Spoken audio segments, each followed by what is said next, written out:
mais direito a nada. Vamos celebrar a aberração de toda a nossa falta de bom senso, os casos de comunicação.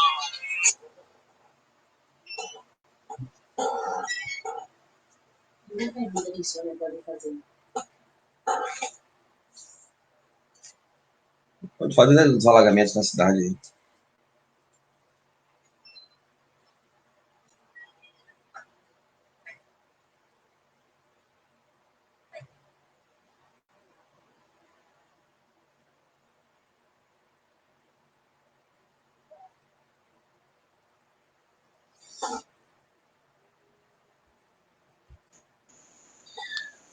Pode falar com a Karine, que já pode compartilhar nas suas redes. Karine, já pode compartilhar, já. Hein?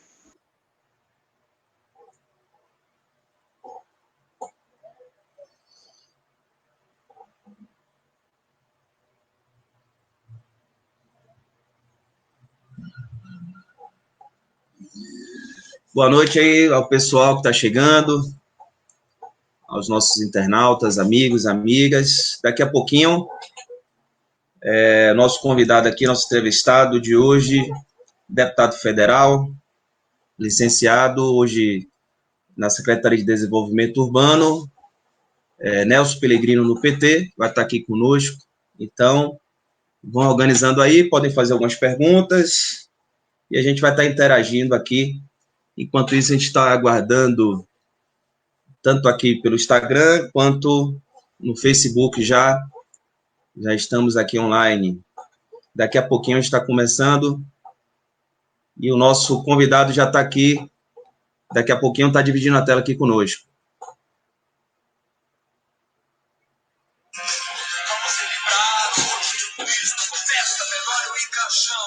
Está tudo morto, enterrado agora, já aqui também temos que lembrar a estupidez de quem cantou essa canção. Venha, meu coração está com pressa, quando a esperança está dispersa, só a verdade liberta. Chega de maldade e ilusão. Venha, o amor tem sempre a porta aberta e vem chegando a primavera. Nosso recomeça. Venha que o que vem é perfeição.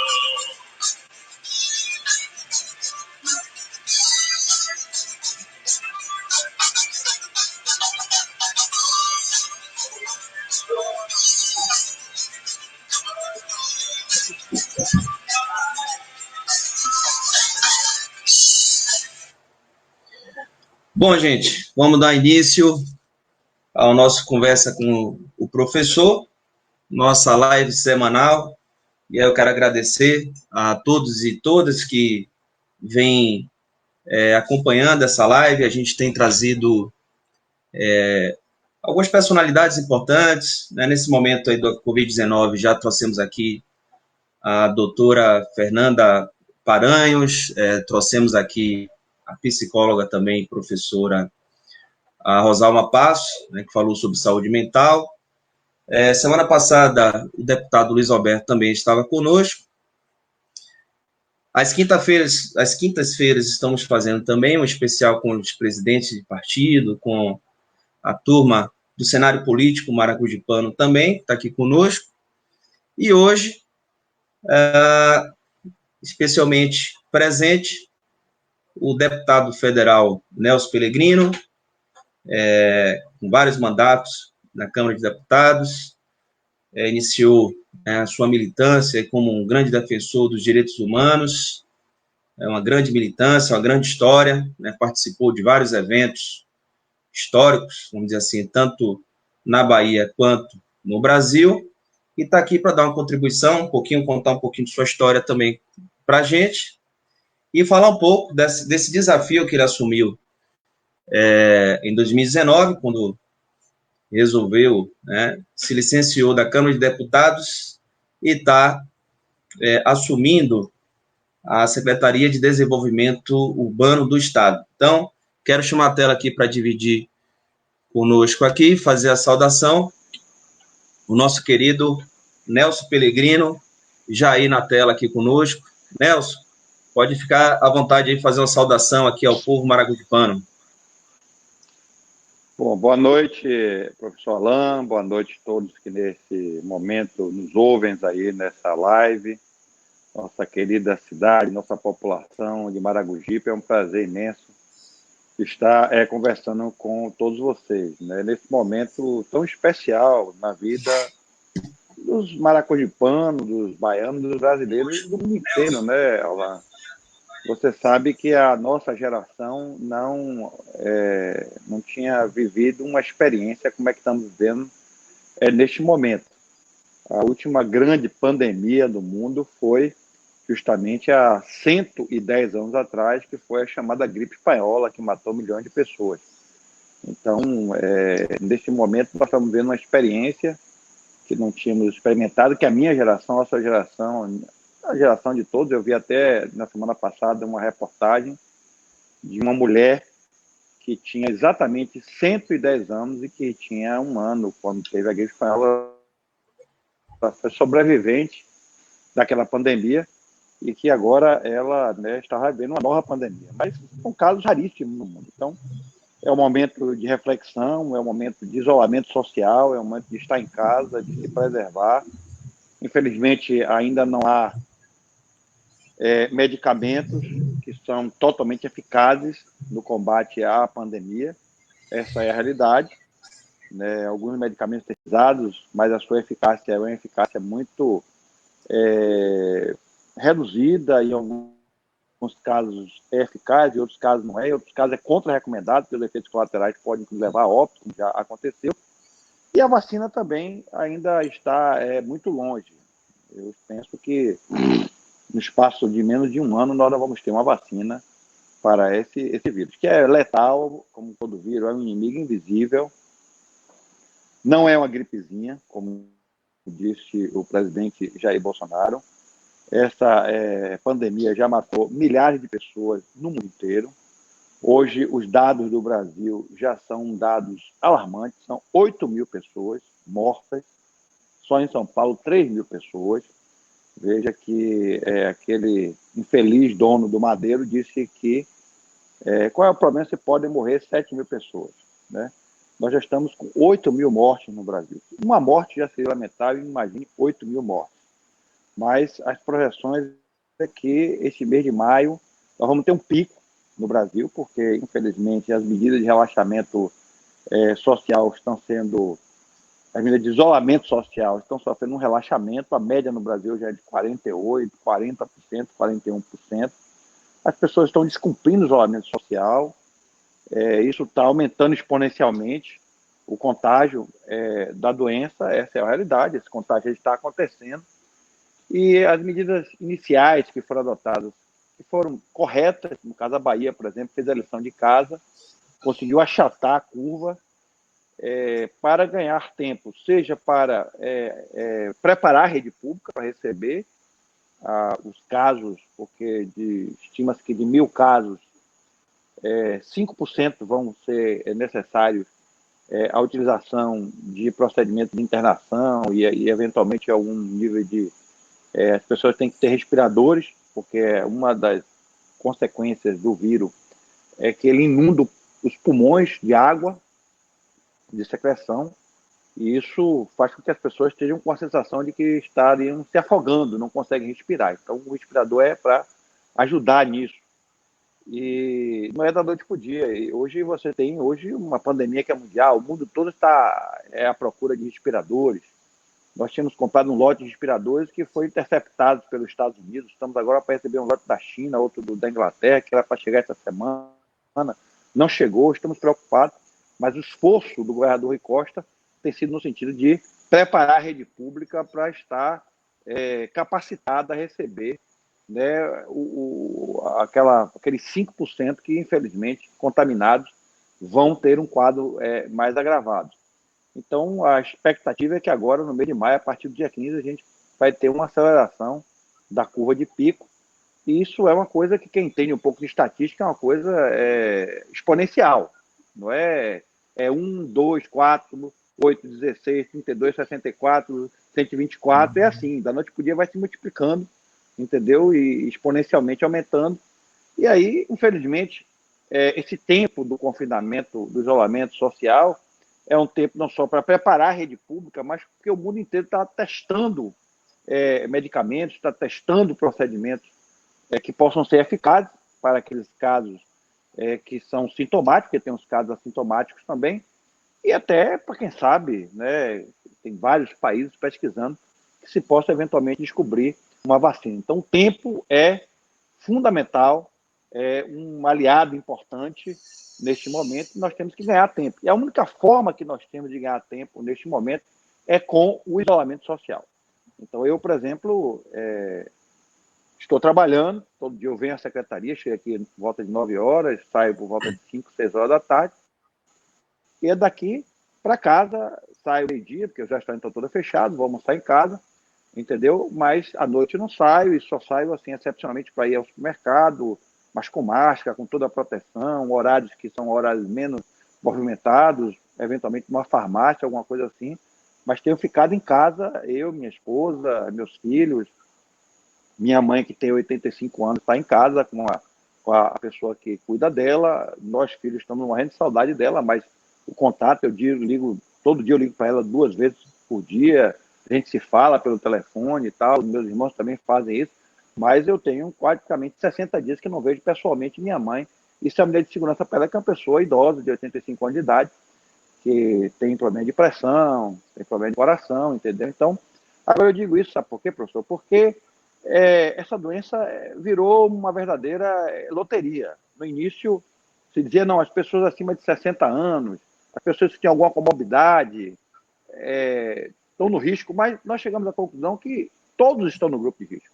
Porque eu estou vendo criança de 7 meses morrer, criança de 7 anos, pessoas de 16, de 27, de 30, de 40, de 59, de 60, 65, e estou vendo pessoas de 98 anos curadas. É evidente que se você tem uma comorbidade, você aumenta o risco, não tenha dúvida nenhuma. Estou aqui fazendo uma apologia para dizer que não tem grupo de risco. Tem grupo de risco, sim. As pessoas que têm uma certa idade têm que ser preservadas, as pessoas que alguém tem problema de pressão, tem problema de coração, tem diabetes, tem alguma doença associada, uma gripe, né, essa gripe ela pode, né, agravar o quadro. Mas estou dizendo que tem pessoas que precisam tomar mais cuidado, as pessoas que estão no grupo de risco tomar mais cuidado. Aqui na secretaria, por exemplo, todos que estão acima de 60 anos, todos que têm algum tipo de comorbidade, estão em home office, estão liberadas para o home office, estão fazendo trabalho, certo, de casa. Desde o primeiro dia, quando começou, né, a gente tomou essa é a determinação do governador Rui Costa, e é correto. Agora, eu estou dizendo que tem pessoas que acham, porque tem 20 anos, tem 25 anos, porque são atletas, entendeu? Que acham que pode estar se expondo aí, achando que não vai dar em nada, que eventualmente pegando, a manifestação vai ser de forma assintomática. Eu estou dizendo que eu estou assistindo, nós estamos vendo casos de pessoas que não têm idade, não têm, digamos assim, condição física e falecem também, porque o organismo ele age de forma diferenciada, certo? Em outros organismos, entendeu? E a gente precisa tomar muito cuidado. Então, o isolamento social é o melhor caminho. Fica em casa. O tempo é um aliado importante para a gente poder sobreviver com saúde e, principalmente, sobreviver a essa pandemia. Verdade, deputado. E essa semana está sendo uma semana triste para o Brasil, né? Perdemos o Aldir Blanc, né? Um grande compositor, um grande artista da MPB, e o Flávio Migliacci também, né? Através de um suicídio, e ainda deixa uma carta muito triste, né? Ou seja, esse momento está sendo um momento que está deixando todo mundo meio que pirado, né? Vamos dizer assim. Né? Desde do bolsovírus, vamos dizer assim, o bolsovírus acabou contaminando o país, uma tristeza medonha, vamos usar esse termo assim, uma tristeza patológica mesmo, que está causando uma doença, vamos dizer assim, na saúde mental das pessoas, dos brasileiros, e é um risco agora, né, quer dizer, mesmo agora, durante esse processo da pandemia, depois da pandemia também as pessoas vão ter que se tratar, né, deputado? De todas as... Não tenha dúvida, né? Você falou uma coisa, professor, que é uma verdade. O presidente da República, que deveria primeiro ser dar o exemplo, estimular o isolamento social, deveria adotar medidas no sentido de proteger a saúde e a vida dos brasileiros. Ele é o primeiro a minimizar, porque ele disse que era apenas uma gripezinha. Perguntado que 5 mil brasileiros já tinham perdido a vida, ele perguntava, e daí? Eu sou Messias, mas não posso fazer milagres, inclusive respeitando o verdadeiro Messias. Esse sim fez milagre, esse até ressuscitou pessoas, é verdade, como ressuscitou Lázaro, mas ele realmente não é Messias e não faz milagre. Ele é um embusteiro, ele é uma pessoa que não tem empatia com a vida dos brasileiros, é uma pessoa que não respeita a vida dos brasileiros nem a saúde dos brasileiros. Veja qual foi a medida que o Ministério da Saúde adotou de proteção. Quase que nenhuma, né? O Ministério da Saúde só dá coletivas hoje para anunciar números, às vezes até tentando maquiá-los, até tentando, digamos assim. E ele disse, mas porque canal A, B ou C está divulgando o número de mortes, isso é uma espécie de desejo mórbido de divulgar morte? Não. Quando se divulgam as mortes, é para alertar para as pessoas que isso não é uma gripezinha, para dizer para as pessoas que as pessoas estão morrendo, que elas devem tomar cuidado, que isso é uma coisa muito grave, que 8 mil brasileiros já perderam a vida. Então as pessoas têm que tomar cuidado, infelizmente as pessoas não estão tomando cuidado. E o presidente da República como você disse, tem considerado como bolsovírus, porque ele, ao invés de fazer como o governador Rui Costa está fazendo, que é adotar medidas de fazer o isolamento social, de dotar a rede pública das condições de atender a população nos casos mais graves, de proteger os profissionais de saúde, que às vezes são contaminados, para que eles possam ter uma recuperação, que possam, inclusive, até proteger seus familiares. É isso que o presidente da República está fazendo, infelizmente não faz, fica fazendo aquele, inclusive, e eu não sei se você está acompanhando, uma polêmica grande em relação ao presidente apresentar o seu exame, e ele não quer apresentar o seu exame. Por que ele não quer apresentar o exame? Há uma suspeita muito forte que ele foi contaminado, e uma vez contaminado, feito o teste, e uma vez feito o teste, se o teste desse de forma positiva, ele deveria ter entrado em isolamento, em quarentena, e não entrou. E o que é pior, ele foi ao encontro de apoiadores expondo a saúde e a vida dessas pessoas. Então, praticou um crime.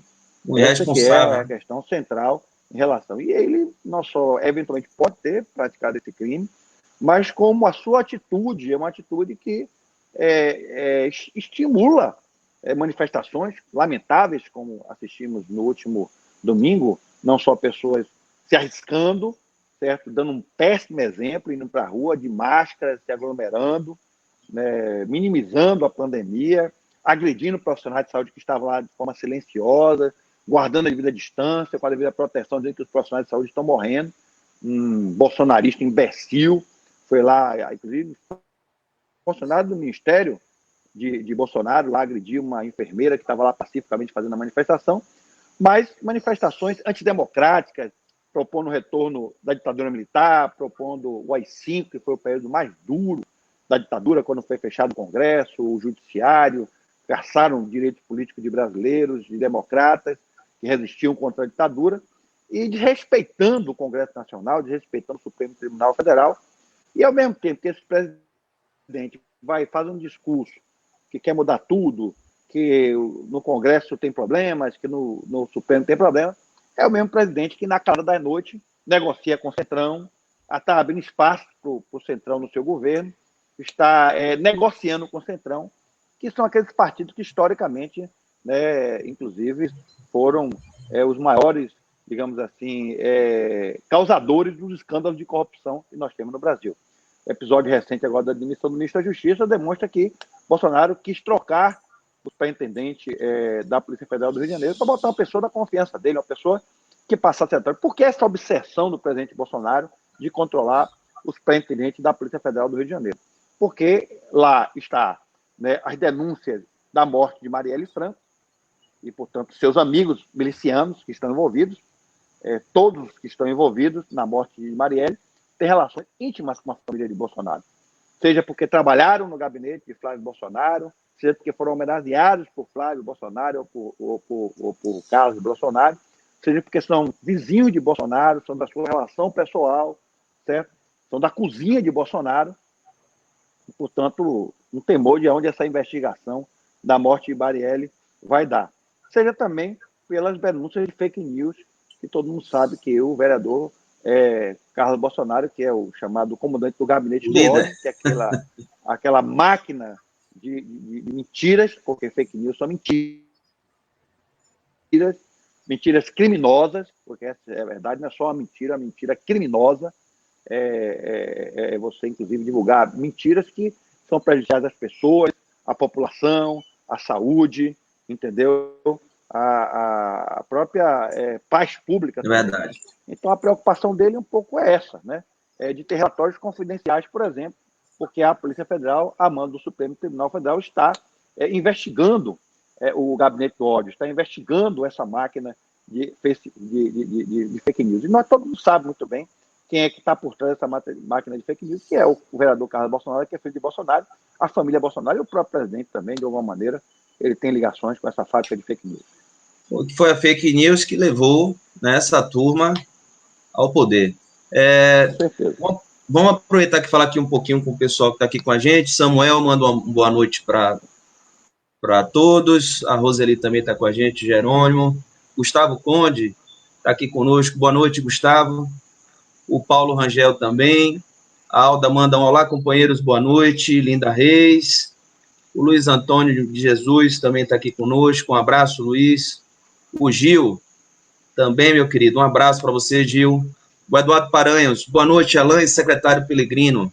Pelegrino, nesse momento de pandemia, vou colocar aqui que você enxerga também aqui. Nesse momento de pandemia, estamos vendo, através dos meios de comunicação, alguns locais com falta de saneamento, em especial, frequentes falta de água. Qual o plano de ação do governo do Estado para a neutralização desses impactos? Daqui a pouco o secretário está respondendo. O nosso camarada Roberto Nonato vai estar aqui conosco amanhã. Manda um abraço aí para o deputado Nelson Pellegrino. O Paulo Rangel também manda uma pergunta aqui. Daqui a pouco faço a pergunta, Paulo. Boni Silva, nosso pré-candidato a vereador, também está aqui conosco. Obrigado, Boni. E o vereador Carlinhos da Encruzilhada. Ele manda também aqui uma pergunta, nosso vereador aqui. Deputado, boa noite. Nós temos o presidente desequilibrado, mas a pergunta é a seguinte: o que o senhor achou em relação da saída do Ministério, eu acho que o ministro Mandetta, a situação do coronavírus se agravou muito depois da saída do ministro? Aí a pergunta do nosso vereador Carlinhos da Encruzilhada. A Sandra Paranhos aqui, boa noite. Alain, secretário Pellegrino. Então, tem duas perguntas, secretário, de Eduardo Paranhos, que fala sobre essa questão da falta de água em alguns lugares, né? Deve ser certamente Salvador, e o nosso vereador Carlinhos da Encruzilhada, que faz a pergunta sobre a saída da Mandetta e vamos dizer assim, a ampliação aí do número de casos, né? O descontrole que está tendo aí em algumas partes aí do país, com exceção da Bahia, que está tendo uma excelente condução do nosso governador Rui Costa. Olha, primeiro, essa questão da água é uma coisa que preocupa muito o governador Rui Costa, preocupa todos nós. A Embasa hoje não está mais subordinada à SEDU, embora eu sou governo, a Embasa está subordinada à CIS, mas eu tenho interagido muito, porque isso faz parte da política de desenvolvimento urbano, é uma preocupação nossa. O governador Rui Costa tem discutido alternativas para a Embasa. Uma dessas alternativas é a própria abertura do capital social da empresa. Não é uma coisa fácil de fazer, é um processo complexo, mas a gente tem procurado destinar recursos e, principalmente, aumentar a eficiência da empresa. O governador tem cobrado muito da direção da Embasa, o aumento da sua eficiência, tem procurado fazer investimentos, e a gente tem aproveitado aí, né, dialogado com os municípios têm feito seus planos municipais de saneamento. O governo do Estado, através da Secretaria de Recursos Hídricos, a CIS, tem financiado, inclusive, alguns planos de saneamento dos municípios. Esse plano é a base, inclusive, para muitas vezes, ou a renovação ou a concessão do serviço de água e esgoto, seja para Embasa ou seja para particular. Tem alguns municípios que têm seus sistemas próprios de abastecimento. A Embasa tem dialogado com esses municípios, e muitas vezes esses municípios sozinhos não têm condições de fazer o aporte, o investimento necessário para ampliar a cobertura, seja de água, seja de esgoto. Então, através dos planos municipais de saneamento, se discute quais são as necessidades de água e esgoto de cada município, e isso é o roteiro, né, para ou a renovação ou a concessão. Então, com essa renovação, com essa concessão, a Embasa, em vez de aportar um recurso para o município, pagar aquela concessão, ela paga, né, na ampliação de serviços, seja de água, seja de esgoto, com base, né, no plano municipal de saneamento. Agora, é preciso ver, né, se isso é um problema de oferta, e a oferta tem que haver ampliação de rede, ou se é rede com deficiências, se é problema de manobra, entendeu? Se é problema de eficiência. Então, acho que a população tem que estar permanentemente cobrando do poder público a essa eficiência e as melhorias. E aí o prefeito, ele é o líder político do município também, e ele é a pessoa que tem que estar, juntamente à Embasa, fazendo as cobranças necessárias para que a Embasa dê a eficiência da prestação, quando o serviço é de responsabilidade da Embasa. Porque tem alguns municípios que o serviço é de responsabilidade municipal, que é chamada SAI, os serviços de água e esgoto municipais, e aí sim tem que se provar do prefeito. Em relação a essa questão do ex-ministro Mandetta, o episódio da sua demissão ficou muito claro, né? O ministro estava em colisão com o presidente da República, o ministro vinha defendendo o isolamento social, vinha defendendo uma série de medidas que o Ministério tinha que adotar, que estavam indo de encontro ao que pensa o presidente. O presidente é contra o isolamento social, desde o primeiro momento da pandemia. O presidente defendeu a tese do chamado isolamento vertical. O que é o isolamento vertical? Você protege a população de risco, são idosos, pessoas que têm comorbidade, e o pau quebra, certo? Contamina todo mundo, uma parte se imuniza naturalmente, a outra parte vai precisar de UTI, e a outra parte vai morrer. E daí? Então, pode morrer 7, pode morrer 8, pode morrer 10, pode morrer 20, pode morrer 50, pode morrer 40, pode morrer 30 mil, né? Um presidente que disse que a ditadura fez mal porque só matou 400, de tem que matar 30 mil. Então, um presidente que não tem nenhum respeito à vida. Agora, é muito fácil ele dizer, pode morrer 7, pode morrer 8, pode morrer 10, certo? Pode morrer 20, mas não é o parente dele, não é a mãe dele, não é a esposa dele, não são os filhos dele, não são os entes queridos dele. E que não fosse brasileiros, isso tinha que ser objeto de lamento. Então, de fato, né, a solução em definitiva só ocorre ou com a vacina ou com o contágio em escala ampliada. Mas por que o isolamento social? Porque é uma forma de você controlar a curva, você ganhar tempo, como eu já disse, para que outros tratamentos evoluam e a gente possa utilizá-lo e, eventualmente, no futuro, uma vacina que a gente não sobrecarregue a rede, que não haja um pico, e esse pico a gente não tem condições. Tem pessoas morrendo hoje no Rio, em São Paulo e outros lugares, em Manaus, em Belém, não é nem em função do Covid, é em função da falta de atendimento. Porque se você tiver o respirador, se você tiver o tratamento, a sua possibilidade de sobrevida é maior. Mas se você tem um problema, você precisa ser entubado, você precisa de um respirador, se você não tem, você vai morrer sufocado, como se você estivesse morrendo afogado, sem ninguém lhe tirar de dentro da água, ou sem ninguém lhe fazer um boca a boca. Então, essa aqui é a realidade. Então, o ministro Mandetta, ele foi demitido, o atual ministro, o Nelson Teich, não disse para que veio, não falou nada sobre nada, a gente, depois da sua assunção ao ministério, a gente não viu nenhuma providência concreta, disse que ia distribuir 17 mil respiradores. Não chegou nenhum desses respiradores em nenhum estado, certo? Não tomou nenhuma providência. Outro dia eu vi uma reportagem lamentável, né? Foi pedido ao governo federal um avião para fazer transporte de caixões, o governo se negou a isso, lá para Manaus, certo? E o que é mais grave, né? O Ministério, uma série de medidas que foram prometidas de apoio aos estados, até agora não aconteceu. Se não fosse o Congresso Nacional, que está chamando para ele, enquadrando o governo federal para tomar medidas, está vindo pior ainda, porque esse Corona Voucher que vocês estão recebendo aí, os autônomos, R$600, não foi o presidente Bolsonaro que deu. Depois de muita pressão, o presidente Bolsonaro mandou uma proposta de R$200 para o Congresso. Foi o Congresso que, inclusive, com iniciativa do PT, que aumentou para R$600. Então, a demissão do ministro Mandetta foi em função de ele estar em ser contrário ao posicionamento do presidente da República, e ele não tinha mais como ficar, entrou em colisão com o presidente, e o presidente resolveu demitir, para botar um ministro que faz a política que o presidente quer, que é a política da omissão e a política de deixar as pessoas morrerem. E daí? É a vida, né? Para ele, mas para a gente não. Aí o pessoal do Instagram que está chegando agora, estamos conversando com o secretário de Desenvolvimento Urbano do Estado da Bahia, deputado Nelson Pellegrino, e está ouvindo o áudio, né, mas não está vendo a imagem do secretário. Secretário, deixa eu ver, vamos interagir aqui com o pessoal. Tem uma liderança aqui, sindical, da categoria dos agentes de endemia e agente de saúde, o Enádio Careca. Boa noite, meu amigo Alan Fernandes, sempre coerente e seguro em seus comentários. Parabéns pela live. Deputado secretário Pellegrino, forte abraço, guerreiro. Obrigado, Enádio, sempre participando aqui conosco.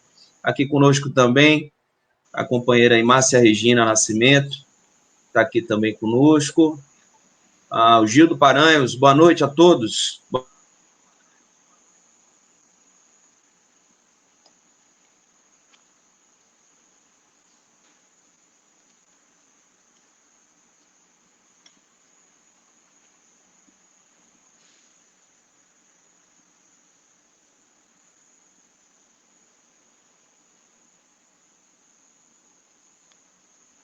Estamos sem som aí, não?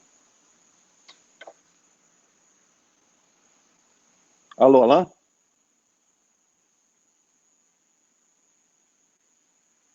Alô? Alan?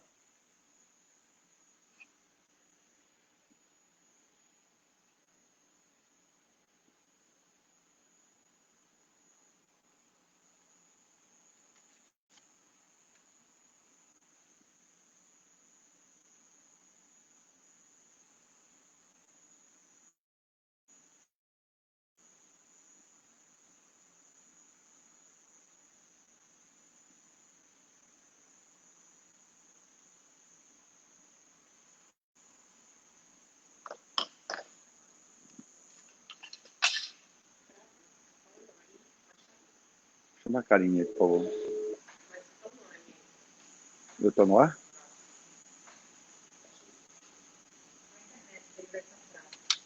Mas eu estou no ar, né? Bom, nós estamos aqui guardando nosso... Ainda bem que Nelson tá Eu lá. acho que tivemos um problemazinho aí com ele na internet, mas aproveitar para... Nelson? Bom, voltou aí, agora voltou, Alan. Acho que foi na internet. Nelson, aqui tentando... faltou luz aqui. Estou lhe ouvindo, podemos retomar. Faltou luz. Tá ouvindo? Faltou luz? Faltou luz aqui, deu um blackout. Eu acho que um blackout aí. Aqui não é intriga da oposição, não. Aqui é intriga da situação.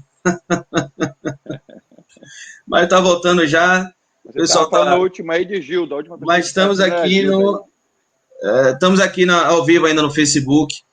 A live travou, alguém colocou aqui. Já voltamos, gente. Já foi a luz, deu um blackout aqui na cidade, mas foi e voltou no mesmo momento. O Carlinhos de Totti, meu querido, eu quero entrevistar você aqui, meu querido. Vamos ver se a gente marca para a semana que vem. Ele manda aqui também uma mensagem para a gente. Boa noite, Alan. Boa noite ao convidado Pellegrino e todos que estão participando da conversa com o professor. Parabéns pela oportunidade e iniciativa de promover democraticamente esse diálogo.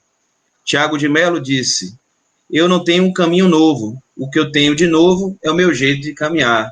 Como sempre, um grande poeta, um grande pensador e um grande protetor do meio ambiente, meu querido Nelson, né? O Carlinhos de Totti, né, se aposentou recentemente do ICMBio, com grandes contribuições, principalmente aí na questão da reserva extrativista Baía do Iguape. Aí eu queria aproveitar, meu querido secretário e deputado, para falar sobre uma questão de nossa cidade muito séria. E aí, aproveitando a pergunta, né, a fala do nosso Carlinhos de Totti, é a questão do nosso déficit habitacional, que é altíssimo, meu querido Nelson. Assim, a cidade que você conhece bem, você já esteve aqui algumas vezes, ela é cercada por um belíssimo manguezal, né? Ela fica numa área estuarina, belíssima, muito rica, inclusive é local onde várias famílias sobrevivem, né? Do manguezal, com a pescaria, com o marisco.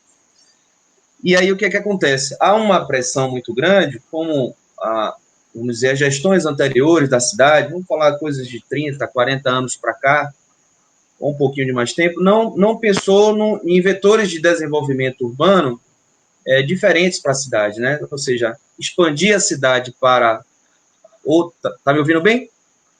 Estou ouvindo, pode falar.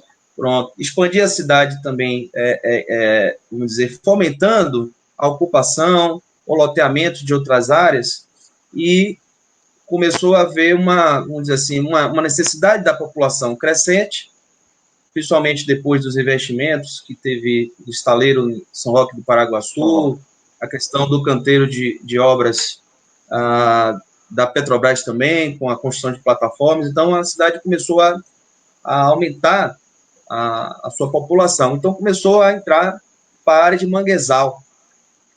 E isso, a gente hoje está sentindo o reflexo disso, com alagamento de ruas, quando a maré ela enche demais, como em março e abril, então alagou diversas ruas, diversas casas, entraram águas, gente perdendo seus móveis, e também as chuvas sempre vem causando isso, por falta também de um investimento mais maciço da Prefeitura Municipal.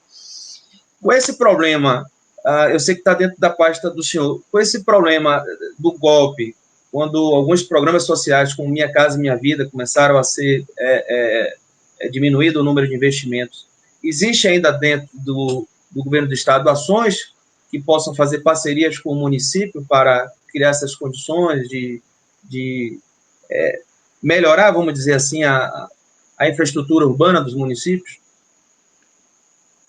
Olha, professor, infelizmente nós estamos vendo um momento de muitos retrocessos no Brasil. Retrocesso na área de saúde, e o governo Bolsonaro já vinha acontecendo desde o governo Temer, acabou com o Mais Médico, ele vem acabando com diversos programas na área de saúde, na área de educação e, infelizmente, na área também de desenvolvimento urbano. Um desses programas é o Minha Casa Minha Vida, praticamente desde o governo Michel Temer, a faixa 0, que é a faixa de baixa renda, não existe mais oferta do Minha Casa Minha Vida. Eu digo isso porque a Bahia foi recordista no Brasil no Minha Casa Minha Vida. Na faixa 0, a Bahia conseguiu fazer a captação de 120 mil unidades. A Bahia foi o estado que individualmente captou mais unidades. Pra você ter uma ideia da dimensão das coisas, nesses 8 anos aí que o programa ele aconteceu, principalmente no governo Lula e até o primeiro ano do governo Dilma, nós conseguimos fazer a captação de 120 mil unidades. A Bahia investiu, entregou aí já mais de 80 mil. A Bahia investiu algo em torno de 80 milhões de reais. Porque você sabe que Minha Casa Minha Vida, o governo federal entra com uma parte, ganha, a maior parte dos estados entra com a complementação, que é em torno de 10%. Você ter a dimensão dos números, da grandeza dos números, e para saber que um programa como esse não roda sem recursos do governo federal. Para fazer a captação de 120 mil unidades, e o déficit hoje quantitativo na Bahia deve estar em torno de 600 mil unidades, você tem que fazer uma diferenciação entre o déficit quantitativo e o déficit qualitativo. O déficit quantitativo é o seguinte, se você perguntar, pessoas que não têm lugar nenhum para morar, aí são 600 mil unidades no estado da Bahia, certo? Em torno de 2 milhões e 200 mil pessoas não têm onde morar. E o chamado déficit qualitativo, o que é o déficit qualitativo? São pessoas que moram em barraco, moram em condições extremamente precárias, mas tem um espaço que mora de forma muito precária, às vezes não tem água, não tem luz, não tem esgoto, está morando num lugar muito precário, mas tem a casinha ali. Aí o déficit qualitativo é maior ainda. Então, vamos trabalhar com déficit quantitativo, que é em torno de 600 mil unidades. Nos governos Lula, Dilma, Wagner e Rui Costa, nós estamos entregando 120 mil unidades. Portanto, um quinto desse déficit nós estamos reduzindo em 10 anos, 12 anos de governo. O que acontece? Nós investimos 83 milhões e a União investiu 4 bilhões e 800 milhões. Então, a União investiu 48 vezes mais do que investiu o Estado. E olha que a Bahia foi recordista no Brasil. Então, infelizmente, a gente não tem como rodar um programa habitacional sem subsídios do governo federal. E o governo federal não financia mais essa faixa 0, não tem mais nenhum empreendimento, nós temos poucos a entregar, que foram contratados ainda na época dos governos Dilma. O governo Temer não fez mais nenhum tipo de oferta, nem na área urbana, nem na área rural. E isso é lamentável, porque sozinho a gente não tem condições. Eu tenho aqui, antes da pandemia, eu estava fazendo estudos, submeti ao governador Rui Costa, 3 propostas. Uma proposta que está sendo implantada na Paraíba, que eu achei muito interessante, que é os chamados lotes urbanizados. O Estado, em parceria com os municípios, faz o lote, urbaniza, e o governo do Estado dá um apoio de R$15 mil para a construção de uma unidade habitacional. Um outro programa é um programa voltado para classe média, para servidor público. É voltado para classe média, servidor público, que é o programa faixa 1,5, faixa 2, ainda chega um subsídio de R$30 a R$40 mil. Então, as construtoras que, né, financiassem ou fizessem empreendimentos na faixa 1,5, 2, que é mais ou menos para classe média, para servidor público, que é a faixa de R$1.500, R$2.000 de salário, R$3.000, entendeu? Você teria um subsídio de R$39 mil, e o governo do Estado aportaria um subsídio de mais R$10 mil. Então, na unidade que pode custar em torno de R$140 mil, a gente poderia aportar algo em torno de R$50 mil. Então, você teria que pagar o quê? R$90 mil no apartamento, estaria uma prestação aí de R$200, R$300. Né? A construtora receberia esses R$10 mil de subsídio se ela comprasse o material de construção no Estado. E com a nota do CMS, ela teria o abatimento, que é outro programa que eu submeti ao governador. Nós estamos pensando em alternativas, eu tenho dialogado com o ministro Rogério Marinho, estamos cobrando dele que o governo retome algum programa habitacional, mas infelizmente até agora não temos resposta. Eu tenho hoje 2.000 unidades, não sei se Maragogipe tem, de um programa chamado Sub-50, que foram um programa que se propôs a construir unidades pela Minha Casa Minha Vida de municípios abaixo de 50 mil habitantes. E eu tenho 2.000 unidades hoje na Bahia, inconclusas, são 40 mil no Brasil inteiro, algumas delas até com 80%, 85% de obras, certo? Mas que não posso concluir porque o programa acabou. Eu tenho cobrado sistematicamente ao ministro Rogério Marinho que haja uma medida provisória para reabrir esse programa, porque alguns prefeitos até já me procuraram, dizendo eu posso botar os 15%. Mas mesmo que o prefeito queira colocar os 15%, mesmo que o governador queira, já me disse que em alguns casos ele quer colocar para concluir, para entregar, isso não pode acontecer porque o programa fechou e eu não tenho base legal para fazer este investimento. Então, infelizmente, professor, estamos vendo um momento de retrocesso nessa área habitacional. Eu me lembro que eu, que sou militante da luta por habitação no Brasil, a gente conversava com a CEBIC. A CEBIC é a Câmara Brasileira da Indústria da Construção Pesada, da CEBIC, né? Câmara Brasileira da Indústria da Construção Pesada. E o sonho do pessoal da construção pesada, do pessoal que constrói, e os incorporadores que queriam investir em habitação de interesse social, habitação de baixa renda, o sonho deles, que eles achavam que não seria realizado, era ter um programa no Brasil que construiu 600 mil unidades. 600 mil. Eu me lembro de uma conversa que eu participei, eu presenciei do presidente Lula com o ex-presidente da Caixa, Jorge Hereda, e Hereda era o superintendente de habitação do Ministério das Cidades, na gestão, no primeiro ano. Eu fui o líder do governo de Lula no primeiro ano, e Lula pediu à equipe do Ministério das Cidades, na gestão de Olívio Dutra, que apresentasse um programa habitacional para o Brasil.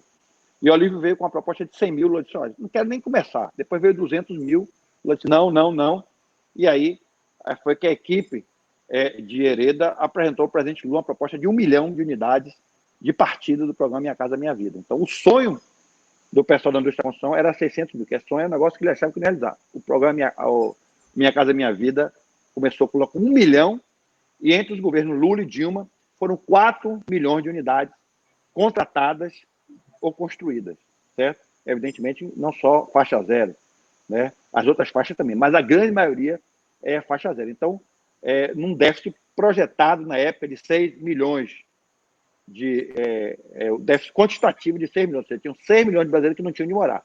Então, nós conseguimos reduzir 2/3. Hoje, o déficit ele está novamente em 4 milhões, porque ele se ampliou, entendeu? Mas você vê o que é você ter a ousadia, como teve o presidente Lula e o presidente Dilma, de fazer um programa de habitação, que foi muito importante, não só porque reduziu o déficit habitacional, porque deu moradias para milhões de brasileiros, mas como também essas unidades geraram milhões de empregos no Brasil, as suas construções. Infelizmente, nosso município não soube, né, nesse momento, né, formular projetos, né, estimular para que mais habitações chegassem, para que a gente tivesse hoje um número menor uma demanda menor de pessoas precisando de habitação hoje em Maragogipe. A professora Alda Pinto, ela manda aqui também uma pergunta. O Brasil tem a árdua tarefa de lutar contra dois inimigos, o coronavírus e o bolsovírus. Deputado, o que leva um presidente genocida, além de tantos outros crimes que vem cometendo constantemente contra a democracia e a humanidade, se manter no poder? É uma pergunta. Um abraço, uma amiga nossa, já tive a oportunidade, eu e do professor, estar com ela aí, durante o carnaval aí, né, de Maragogi. Então, uma grande batalhadora da educação, uma grande amiga. Bom, primeiro, eu quero dizer que eu convivi com o Bolsonaro durante 20 anos. Ele foi deputado 28 anos, eu estou no Congresso Nacional há 21. Então, desses 28 anos que ele foi deputado, 20 convivi. Então, é uma pessoa absolutamente despreparada, não conhece de economia, não conhece política internacional, não é uma pessoa que estuda, não gosta de estudar, não é uma pessoa que de fácil aprendizagem. Por exemplo, eu penso que eu tenho com o presidente Lula, se eu sentar com o presidente Lula e conversar com ele sobre habitação, ele sai dando aula. Ele tem uma capacidade de absorção de informação muito grande. Já Bolsonaro é o inverso.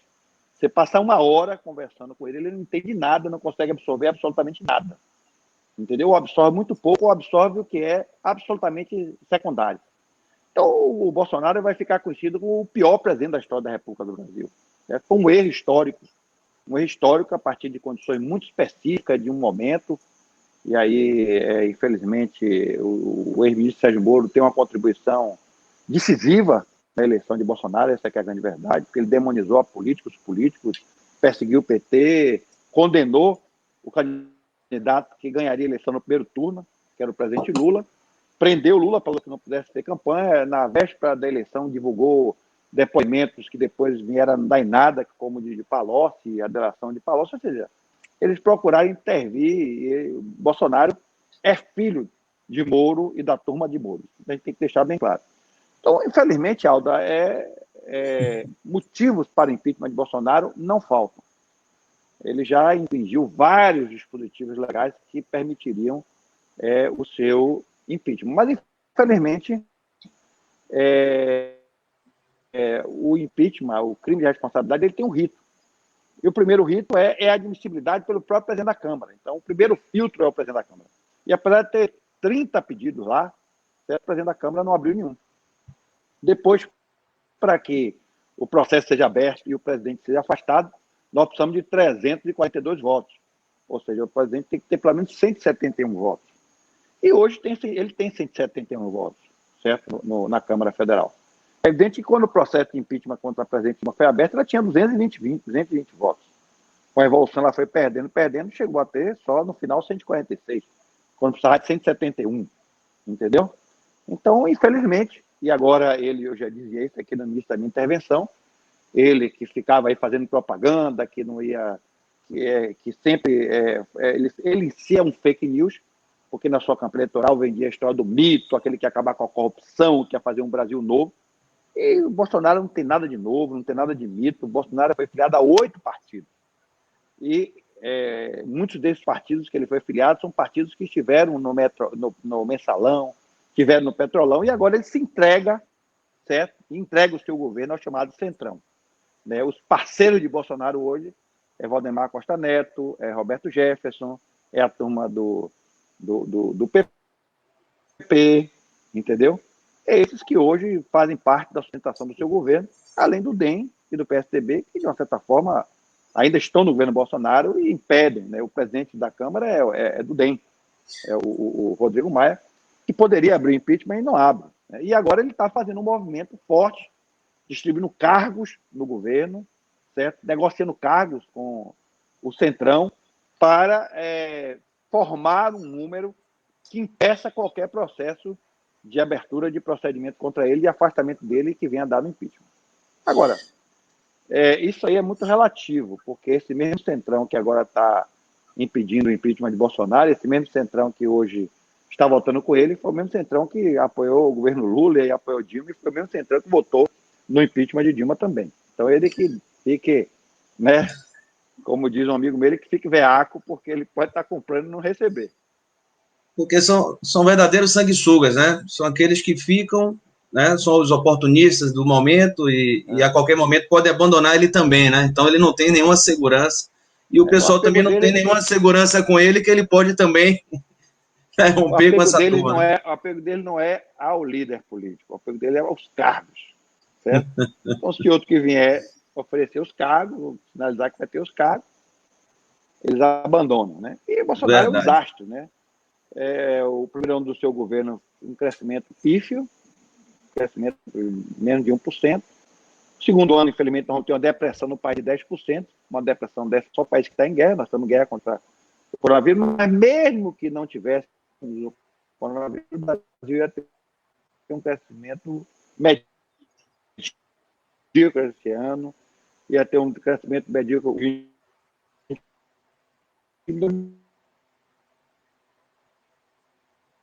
Nelson? Nelson?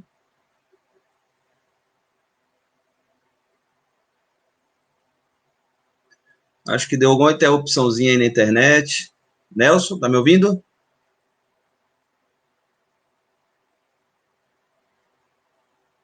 Como é que tá no Instagram aí? O Instagram caiu ou não?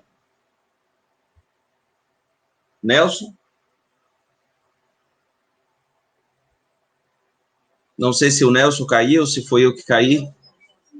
Acho que o Nelson caiu sozinho. Enquanto isso, falar aqui com o pessoal que está aqui conosco, o pessoal do Instagram aí, estamos conversando com o deputado Nelson Pellegrino, secretário de Desenvolvimento Urbano da Bahia, está retornando já, deve ter caído aí no sinal. A Karine Carvalho está aqui conosco também, um abraço aí, Karine, fora Bolsonaro, o Aldair Sacramento também, obrigado, Aldair, está sempre aqui conosco. O César Andrade também mandou uma pergunta, vou esperar, César, aqui o retorno do secretário para fazer essa pergunta. A Letícia Santos, minha querida Letícia, de Ponta de Souza, está aqui ligada conosco. Um abraço, Letícia. A Tassi, minha querida, um abraço para você também. Um abraço para meu querido Big D. A Regina Alves, muito bem, está aqui conosco. Ney Almeida, um abraço, Ney, para você. Parabéns, Alain Prazeres, é assim que se constrói uma política limpa, ouvindo e dialogando com seu povo. Essa é a ideia, Ney, essa é a ideia. Eu preciso de caras como você também para estar nos ajudando. O Tom Amparo, meu querido Tom, lá de Santo Antônio de Jesus, está aqui conosco também. Cadê a mensagem do Tom? Aqui. Maragogipe merece um prefeito como Alain. Obrigado, Tom. Para quem está entrando aí agora, estou aguardando o deputado Nelson, que acho que teve algum problema aí técnico, deve estar retornando aí para continuar nosso bate-papo. Maísa Melo Lima, parabéns, meu secretário, obrigado por estar aqui conosco, Maísa. Eu acredito que Nelson deve estar voltando já aí, que deu alguma... Teve comigo nesse instante, né? A luz caiu e voltou. Pode ser que teve algum problema lá em Salvador, ele está lá na secretaria conversando conosco. Quem mais está aqui? A Letícia. A Letícia coloca aqui também. É triste ver que o governo atual não financia mais tanta gente que precisa de uma moradia própria. Infelizmente, esse governo não se preocupa com a população mais carente. Com certeza, Letícia. Infelizmente, é o que a gente tem mais visto, né? Estava conversando aqui com o secretário do nosso déficit habitacional, ou seja, a quantidade de gente que precisa de habitação e por conta da falta de espaço, uma falta de planejamento municipal para mudar o vetor de desenvolvimento urbano da nossa cidade, essas pessoas acabam procurando moradias em locais que são perigosos, então dentro da maré, enfim, por falta de opção, as pessoas vão, vamos dizer assim, evoluindo, né, nas suas vidas, vão casando, tendo filhos, precisa de sua casa e acabam tendo que optar por alternativas que não são as melhores soluções para a nossa cidade. Mas a gente espera que as coisas melhorem. Perguntei aqui ao secretário se havia dentro da pasta dele ainda orçamento para que pudesse algum projeto aqui na cidade, que a prefeitura planejasse isso, para que houvesse uma expansão, né, assim, uma expansão, uma possibilidade de construção de casas, né, a custo mais baixo, que as pessoas pudessem ter acesso, né, pagar a custo baixo também, mas por conta da pandemia está inviável no momento. Eu vou ver se o secretário está com algum problema.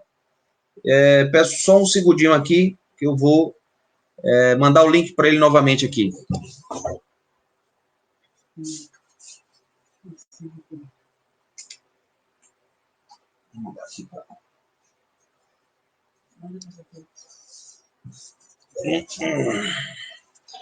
Aí, aguardando aqui o secretário, que eu acho que teve algum problema técnico e deve estar retornando já para a gente concluir o nosso bate-papo.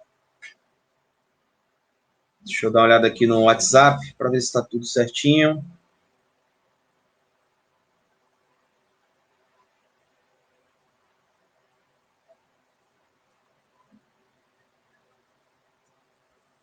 Já está voltando já aqui. Só a câmera dá uma... Pronto. Aí o secretário está aí de volta. Teve um problema técnico aí, mas infelizmente vamos ainda concluir nossa live aí. Eu estava comentando justamente isso, né? Que é a pergunta da professora Alda. Eu estava comentando no ar, dizendo que o Brasil tem uma grande infelicidade, né? De ter um presidente como o Bolsonaro nesse momento de crise mundial que nós estamos vivendo.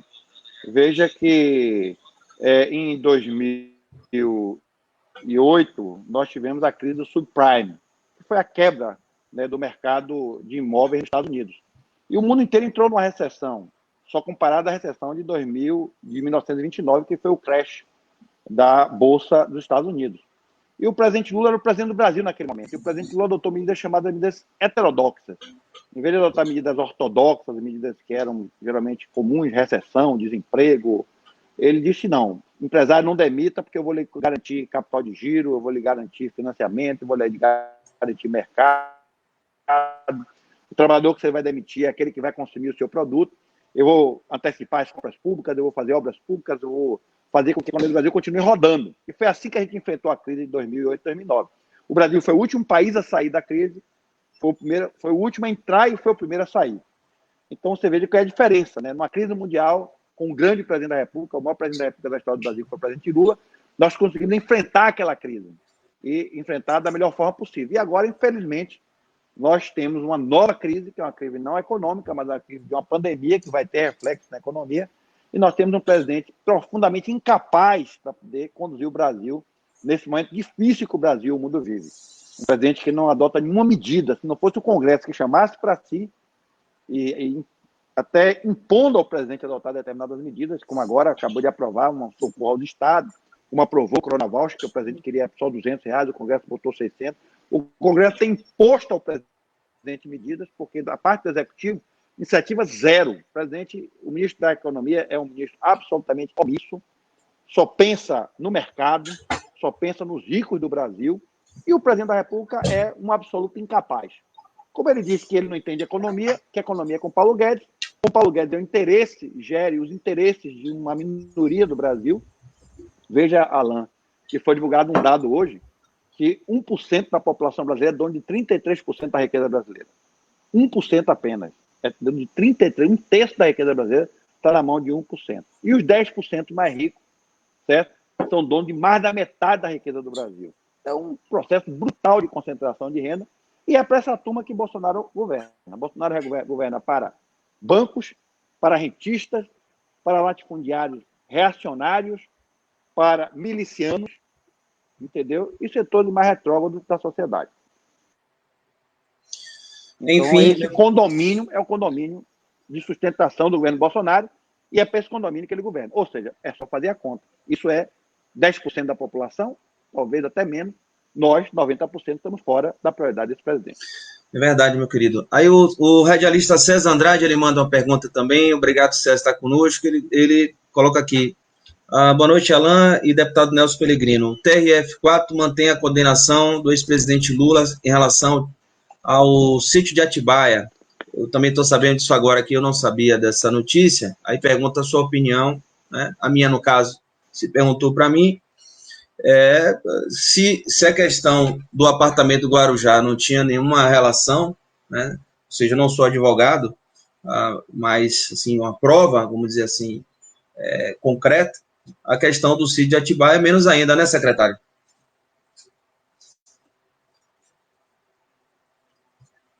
Nelson? Acho que Nelson está... César, vai aguardar aí mais uma vez aí, César, acho que teve algum problema aí com o secretário Nelson Pellegrino. Enquanto isso, vendo aqui o pessoal, a Sônia também manda uma pergunta aqui. Sônia, daqui a pouquinho, né, a gente vai estar falando sobre isso, Sônia, que é a questão, né, do impacto da reforma trabalhista, né, na vida do trabalhador, que na verdade não gerou emprego, né, gerou mais desemprego.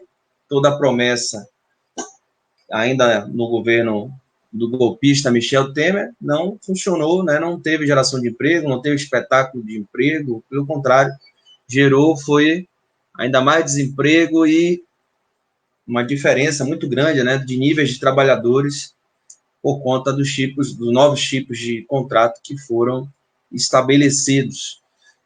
Algum problema técnico com o Nelson, que deve estar voltando já aqui conosco.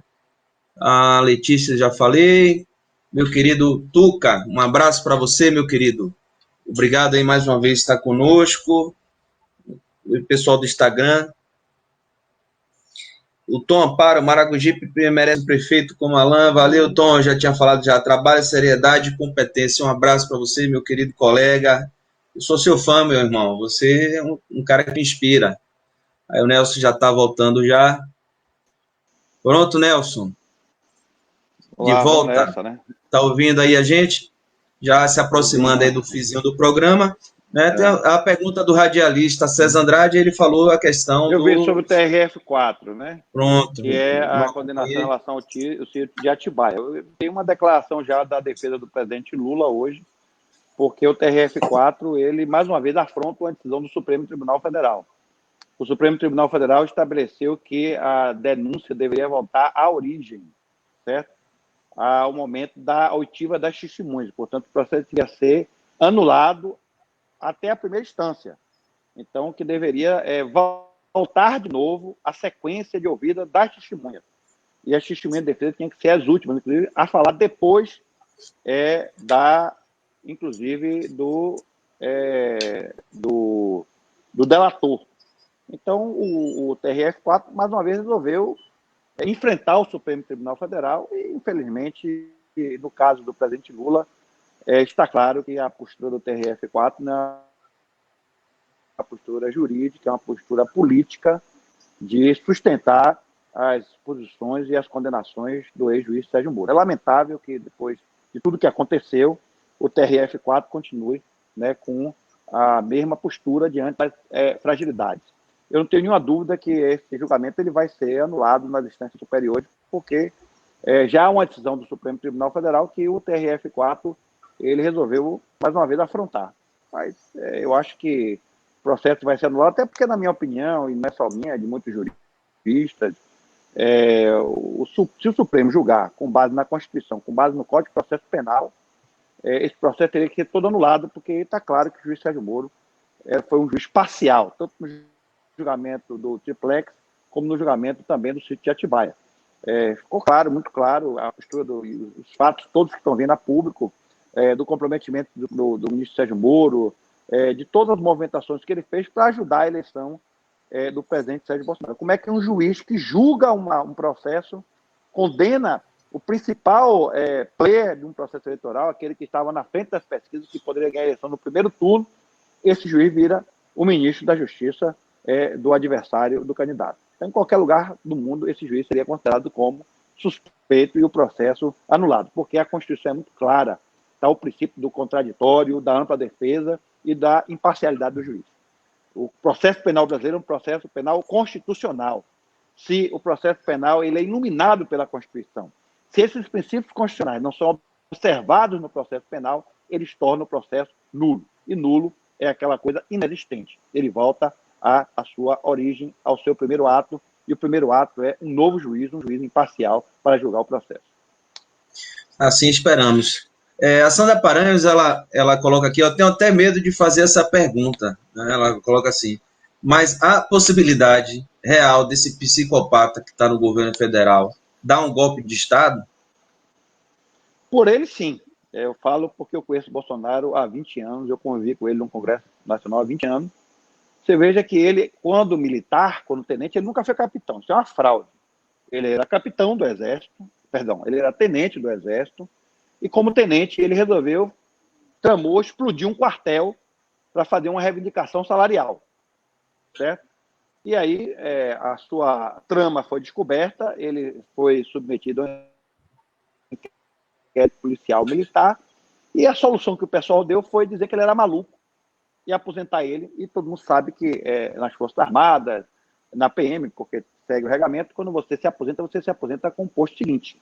Então ele era tenente, ele foi aposentado com o posto de capitão. Por isso que ele foi conhecido como capitão, nunca foi capitão. Até disso ele é fraude, certo? Então, uma pessoa que era tenente do Exército, planeja explodir um quartel, é expulso do Exército, certo? Depois, como deputado, foi um deputado de baixo clero a vida inteira, durante 28 anos, e a postura dele foi ser uma postura irresponsável, falar para 1%, falar para a minoria que apoiava ele, defendeu a ditadura, defendeu que a ditadura tinha que matar 30 mil pessoas, defendia a Brilhante Ustra, que foi um torturador da época da ditadura, acabou de receber o Curió, que foi outro torturador, entendeu? Então, uma pessoa que tem uma personalidade, uma formação absolutamente autoritária, fascista, e se dependesse dele, ele fechava mesmo. Se dependesse dele, ele dava um golpe, porque ele pregou a vida inteira, ele sempre foi a favor da ditadura, nunca negou isso, sempre fez apologia à ditadura. Agora, os militares não estão nessa, os militares não estão nessa do golpe. Os militares, e o ministro da Defesa acabou de dar uma declaração dizendo que os militares têm um compromisso com a democracia, com as instituições e com a Constituição. Até porque os militares sabem que essa é uma experiência que estaria fadada ao insucesso. Os militares ficaram no poder 22 anos e não foi uma boa coisa para os militares, certo? E eles entregaram o poder aos civis, por isso eles mesmos decidiram que a corporação militar não era uma corporação que poderia comportar disputas de administração de uma economia e da política. Ela não foi feita para ser, imagine, um comandante de uma região defendendo a posição de outra, então eles chegaram à conclusão que a ditadura não era a melhor instituição para gerir um país complexo como o Brasil, por isso é que transitou para uma democracia que depois a Constituinte alargou os horizontes dessa democracia. Então os militares não estão nessa, ele tem muita coisa de bravata da parte deles, é a forma, aí volta a dizer, a matriz dele é a matriz do conflito permanente, é a matriz da irresponsabilidade, a mesma responsabilidade que ele teve como tenente do Exército, a mesma responsabilidade que ele teve como deputado durante 28 anos, ele não se conscientizou que agora ele é presidente da República, que ele não é mais um deputado de baixo clero, que agora ele tem que ter uma postura de presidente da República. Então ele continua com a mesma postura de tenente revoltoso e com a mesma postura de deputado de baixo clero. Isso é inadmissível, né? Se a gente fosse um país que fosse menos tolerante com esse tipo de coisa, ele já estaria há muito tempo apeado da presidente da República e até preso. Essa é a realidade. É verdade. Vamos ver aqui, o pessoal está falando conosco. Tem muita gente aqui que está agradecendo a sua entrevista, secretário. Realmente está sendo muito proveitosa. O Josué Santos está aqui mandando um abraço. Obrigado por estar conosco. O Anderson Pereira também está conosco. O Éder, meu querido, um abraço para você, sempre conosco. O Pedro Barberino pergunta que a Semineto cogitou o lockdown em Salvador, é verdade? Eu não vi essa notícia hoje. Aliás, o prefeito tem tido uma postura correta nesse processo, tem tido uma parceria com o governador Rui Costa, um afinamento, e eu acho que é bom para a Bahia, para o pessoal metropolitano, para os baianos, essa forma afinada que o governador tem trabalhado com o prefeito e vice-versa, e ele tem adotado medidas corretas, no sentido de defender o isolamento social, de adotar medidas até por decreto de isolamento social, como o governador Rui Costa. A partir de sexta-feira, por exemplo, o uso da máscara vai ser obrigatório, é uma lei estadual. É a Lei 14.261. Para entrar em estabelecimento, para entrar em ônibus, para sair na rua, vai ter que usar máscara. Quem não usar máscara não vai poder pegar transporte, não vai poder entrar em estabelecimento nenhum. Isso é uma lei estadual, obriga a isso. E, infelizmente, a gente vai ter que se acostumar a andar de máscara por muito tempo. A máscara vai ser uma realidade nas nossas vidas por muito tempo. E é a melhor proteção que nós temos. A máscara, a luva, lavar a mão, quando chegar em casa, esterilizar as roupas, para a gente poder... Porque o que protege o vírus é uma capa de proteína. Quando o álcool gel ele tem a capacidade de ir lá e dissolver essa capa de proteína, a água sanitária faz isso, o sabão faz isso, entendeu? Quando ele perde essa capa de proteína, ele morre. É por isso que se manda passar álcool gel, se manda lavar, se manda higienizar, porque esses produtos eles têm a capacidade de acabar com a capa proteica que protege o vírus e ele morre. Então, há uma preocupação, porque está havendo um aumento exponencial dos casos em Salvador, e eu volto a dizer, a conta não é um dia 1, depois 2, outro 3, outro 4, a conta não é essa. É um dia 1, o segundo dia 2, o terceiro dia é 4, no quinto dia é 8, no outro já é 16, no outro já é 64, no outro já é 134, no outro já é 264, no outro já é 520 alguma coisa, e vai multiplicando assim. Aí depois é 1.000, é 2.000, é assim que as coisas acontecem no caso da pandemia, entendeu? Então, se eventualmente houver um descontrole, e eu volto a dizer, daqueles infectados, 5% vão inevitavelmente precisar de internação, de respiradores, se houver um descontrole, se sobrecarregar a rede de saúde e a rede não tiver condição de absorver, a única forma é decretar um lockdown. O que é lockdown? É isolamento geral. Ninguém sai de casa, porque ao não sair de casa você não fica disseminando, não fica multiplicando a multiplicação do vírus, como aconteceu na China, teve que fazer lockdown, como na Itália, porque a Itália não quis adotar o isolamento social no primeiro momento, explodiu os casos e aí teve que adotar um lockdown, porque estava morrendo mais de 1.000 pessoas por dia. Isso aconteceu na Inglaterra, aconteceu também na Espanha. Então, todos os países que não fizeram isolamento social de partida, eles pagaram muito caro e teve que fazer o lockdown depois. Agora que a curva está descendendo, eles estão estudando medidas de flexibilização, mas flexibilizações muito graduais. Então, se por acaso houver um pico pandêmico, se houver um descontrole, infelizmente, a medida sanitária correta é o lockdown, é o isolamento geral, só sai para a rua as atividades absolutamente essenciais, que é polícia, que é o pessoal de supermercado, essas coisas todas, que são coisas mínimas, mas a regra é paralisar tudo. Aqui em Maragogipe... Ele primeiro falou em lockdown parcial. O que seriam os lockdowns parciais? Os bairros que é uma incidência maior, mandar as pessoas ficarem em casa, porque elas estão espalhando nos bairros, esses bairros estão espalhando por resto. E se a coisa ficar muito grave, um lockdown geral. O que a gente está observando aqui em Maragogipe é que, por várias razões, uma delas é essa questão da Caixa Econômica, né? O pessoal precisando mesmo, passando necessidade, está enfrentando aquela fila enorme, está passando a noite em fila, e durante 3 semanas aqui praticamente está chovendo direto, então o pessoal está sofrendo muito, está se aglomerando bastante. A prefeitura teve uma atitude muito incoerente para o momento, que foi colocar o centro de referência no meio vamos dizer assim, do centro nervoso da cidade. Ela poderia ter escolhido um outro lugar, então isso deixa a população intranquila, né? Já estamos aqui com 8 casos, e alguns casos suspeitos também. Isso para uma cidade de 45 mil habitantes, né, já coloca um pouquinho de medo.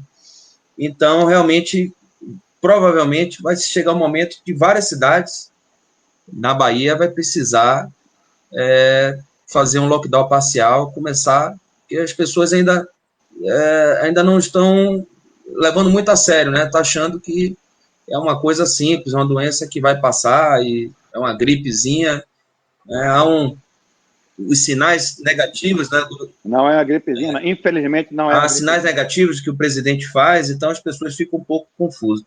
Secretário, eu queria entrar num assunto que, já para a gente finalizar, apesar que o assunto do momento está sendo a questão do Covid, mas a gente já tocou nesse assunto, questão do governo federal com os desmandos do presidente Bolsonaro, mas uma questão que é importante para a nossa cidade, que a gente tem que pensar isso para o futuro, que é a questão dos resíduos sólidos, né? Em março, a Secretaria, a SEDU, chegou a lançar um programa estadual de resíduos sólidos, não é isso?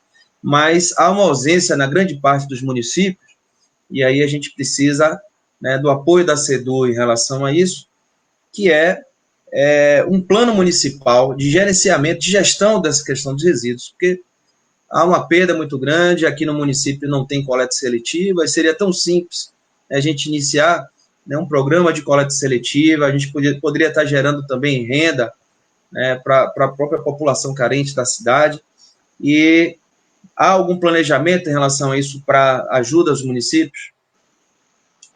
Alan, nós temos uma lei federal, que ela é uma lei de 2010, certo? Que estabeleceu uma política nacional de resíduos sólidos. Na Bahia, em 2014, no governo Wagner, nós aprovamos a lei estadual.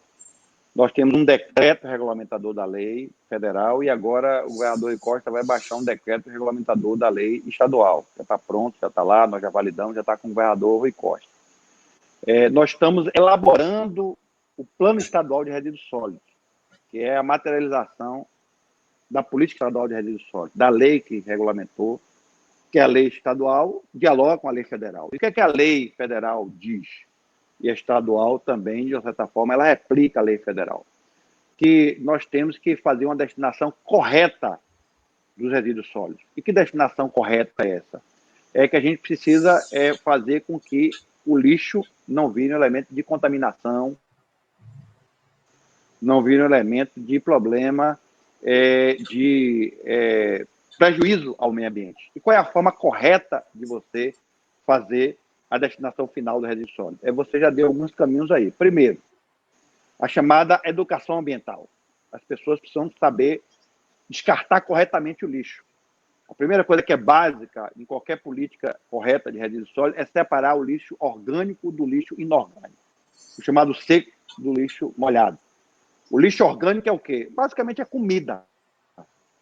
Esse lixo pode ser transformado em energia, esse lixo pode ser transformado em adubo.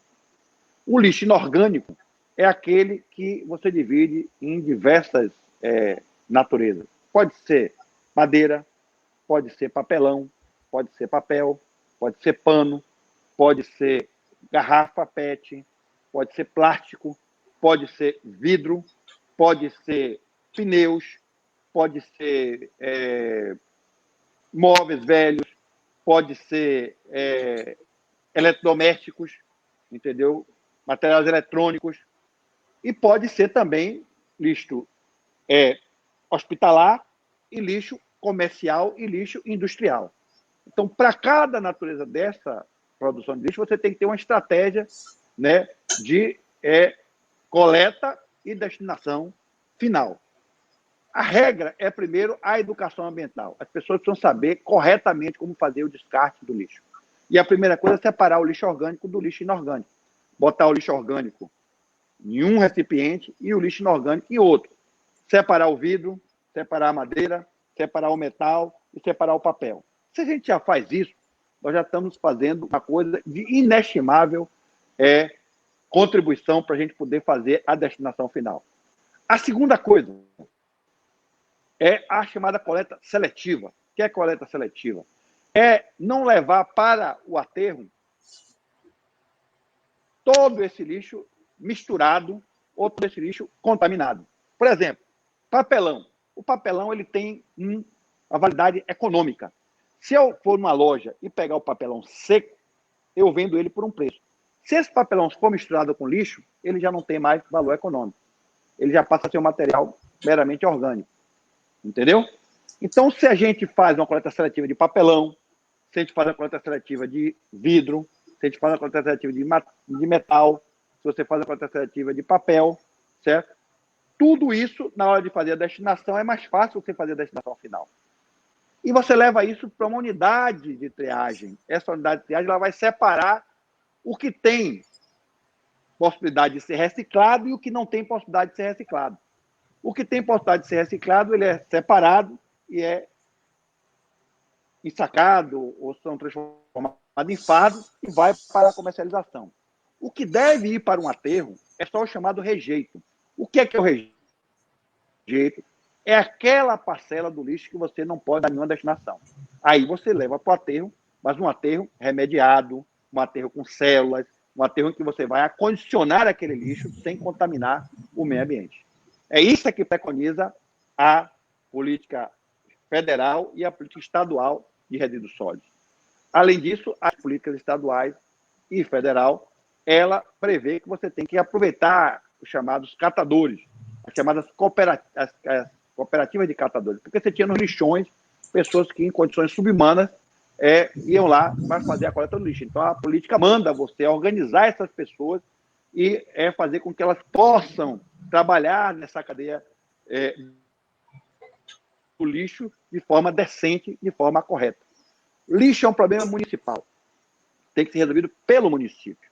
Nós temos uma lei federal e temos a lei estadual. O que é que cabe à União? A União cabe criar a linha de crédito para você ter recursos para você fazer o plano municipal, que é a forma de você organizar como você vai fazer a coleta e a destinação final do seu lixo.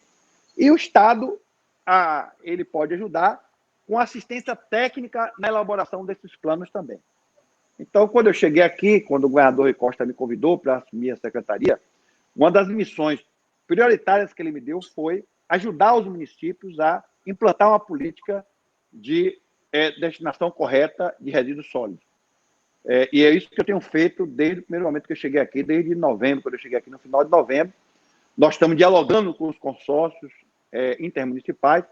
Nós estamos absolutamente convencidos, Alan, de que não é possível resolver esse problema só com municípios isoladamente, principalmente os municípios pequenos como Maragogi. O caminho é o consorciamento, é os municípios se reunirem, 20, 22, 25 municípios, porque isso vai dar volume de escala na coleta do lixo, no volume, para que você possa, inclusive, ter volume para poder implantar uma unidade de separação e de comercialização.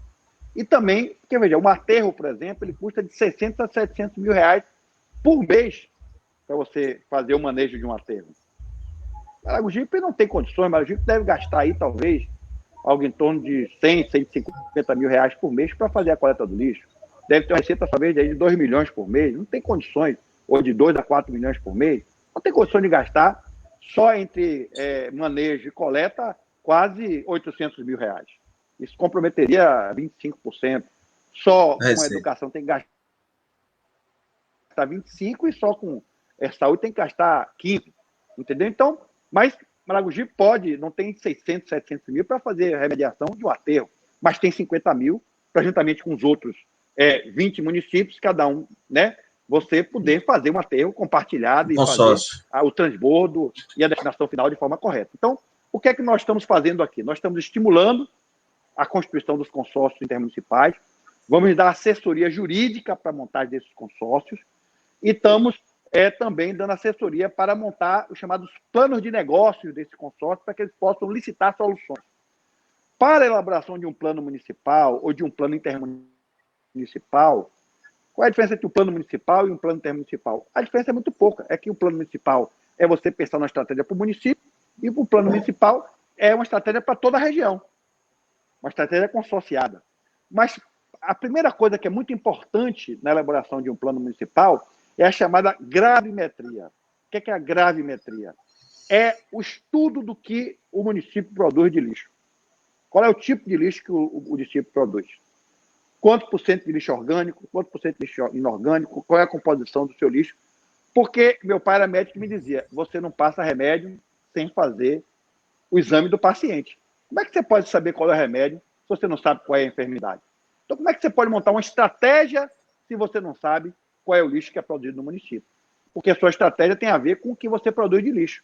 Então, a primeira coisa que nós estamos fazendo, isso nós vamos entregar para os municípios, nós estamos fazendo com o PAC 2 e com o Plano Estadual de Resíduos Sólidos, nós vamos fazer uma ampla análise, né, da produção de lixo por município e por regiões. Nós vamos entregar esse estudo aos municípios. Isso representa 60% de um plano municipal ou de um plano intermunicipal. E, ato contínuo, nós estamos montando um corpo de assessoria, nós vamos assinar um termo em protocolo de cooperação com os consórcios municipais, e nesse protocolo nós vamos disponibilizar técnicos, disponibilizar tecnologia para ajudar os municípios a encontrar uma solução consorciada para a destinação final. Cada região vai ter uma solução muito própria. Porque tem município que tem uma alta produção de lixo inorgânico, lixo que pode ser reciclado, tem município que tem uma alta produção de lixo orgânico. Então, a solução, tem município que tem uma diferença entre um e outro de 300 quilômetros. É muito difícil você montar uma solução consorciada com uma diferença de 300 quilômetros. Você não vai poder trazer lixo todo dia a 300 quilômetros. Você pode ter uma estação de transbordo, entendeu? Uma estação intermediária. Então, cada consórcio vai ter uma estratégia própria. Infelizmente, com a pandemia, a gente teve que refluir um pouco as ações. Nós estamos fazendo um trabalho de retaguarda, porque também a lei federal e a lei estadual estabelecem algumas coisas chamadas, uma delas é a chamada política reversa. O que é a política reversa? Um grande produtor de lixo, ele tem a obrigação de fazer a captura daquele lixo. Então, se eu tenho uma indústria de pneus, ou se eu sou importador de pneus, eu tenho a obrigação de colocar aquele pneu no mercado, eu tenho a obrigação, depois da vida útil daquele pneu acabar, eu tenho a obrigação de trazer esse pneu de volta. Ele não pode ficar pela rua. Isso serve para bateria, isso serve para produtos de informática, eletrodomésticos, entendeu? Então, os grandes produtores, eles são obrigados a montar uma política reversa, uma política de captura, entendeu? Desses produtos. Então, você, né, também pode organizar a política reversa, é fonte de recursos para os municípios, para os consórcios municipais, certo? E você tem chamadas também de receitas acessórias. O que são receitas acessórias? Se você vende vidro, se você vende metal, se você vende madeira, se você vende plástico, se você vende PET, esse dinheiro obtido com essa venda, com a comercialização, também serve como receita para financiar a coleta e a destinação final. E também a taxa de lixo, que nós estamos procurando uma solução que seja uma solução viável, barata. Uma delas é a cobrança na contribuição da conta de luz ou da conta de água, o que poderia, por família, dar em média de 10, 12 reais, certo? O que não seria muito pesado, mas que o ganho com isso seria muito grande. Com a contribuição de lixo, nós podemos financiar, podemos chegar a financiar até depender 50% da operação. Entendeu? Então, nós estamos nesse debate internamente aqui. Infelizmente, com a pandemia, a gente não pode continuar com o trabalho de campo, inclusive com as pesquisas, mas nós estamos aproveitando esse período da pandemia, nós estamos construindo toda uma estrutura de retaguarda, normativa, estudos técnicos, e tão logo a gente possa voltar novamente a campo, nós vamos chamar os consórcios para conversar, para dialogar e dar essa assessoria técnica a eles, para eles poderem encontrar um caminho conjunto, consorciado, para enfrentar, porque já houve 3 vezes o adiamento da implantação da lei. Entendeu, professor? E agora o novo prazo é 2022. E há uma tendência no Congresso Nacional a não conceder mais esse prazo. O Ministério Público está na cola dos prefeitos, cobrando uma solução para eles. Eles estão, né? E o Ministério Público está cobrando, os prefeitos estão preocupados com isso, os consórcios também têm batido nossa porta, a porta do governador Rui Costa. O governador Costa está sensível a esse problema, me pediu que tomasse pessoalmente conta dele. Eu estou tomando, estou estudando muito essa matéria, estive recentemente na Espanha com o secretário Walter Pinheiro, estudando várias experiências, tenho recebido gente aqui do mundo inteiro, temos estudado, a nossa equipe da Pretendência Geral de Gestão Territorial tem estudado também essa matéria.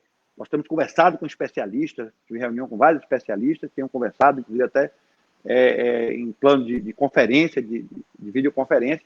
Nós estamos preparados, estamos com conhecimento suficiente para ajudar os municípios a encontrar a solução correta da destinação final dos seus resíduos sólidos.